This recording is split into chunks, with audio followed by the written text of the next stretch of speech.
Hello guys, welcome to my channel.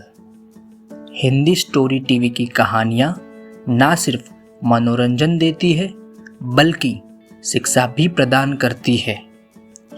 चोर और व्यापारी की बुद्धिमान पत्नी। एक समय की बात है। रात के करीबन 2 बज रहे थे। एक व्यापारी अपने घर में सो रहा था। उसकी पत्नी भी उसके बगल में सो रही थी। अचानक से इस व्यापारी ने किसी की आहट सुनी और उसे तब एहसास हुआ कि एक चोर हमारे कमरे में घुस आया है। चोर को भी पता चल गई कि व्यापारी नींद में से उठ गया है और उसे मेरा यहाँ होने का एहसास हो गया है। इसीलिए वो चोर जल्दी ही पलंग के नीचे जाकर छुप गया। व्यापारी ने अपनी पत्नी को हल्के से हिला के उठाया और कहा, भाग्यवान सुनो, इस कमरे में एक चोर घुस आया है, क्या किया जाए। इस व्यापारी की पत्नी बहुत चतुर थी। उसने नींद में ही जवाब दिया, आपने मुझे उठा क्यों दिया? मैं कितना सुंदर सपना देख रही थी। क्या सपना देखा तुमने? व्यापारी ने पूछा। मैंने ये देखा कि हमें बहुत सुंदर से 3 बेटे हुए हैं और उनका नाम हमने मुकवनी, हाजी और चोर रखा है।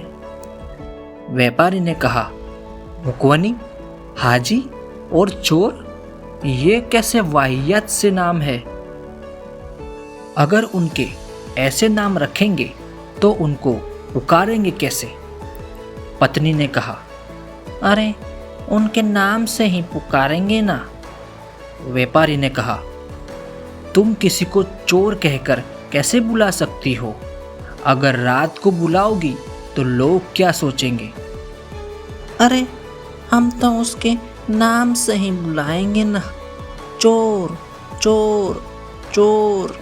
ऐसे कहकर व्यापारी की पत्नी अपने पलंग से नीचे उतरकर घर से बाहर निकल गई।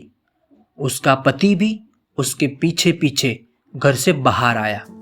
जब दोनों बाहर आए तो उन्होंने दरवाजा बाहर से बंद कर लिया।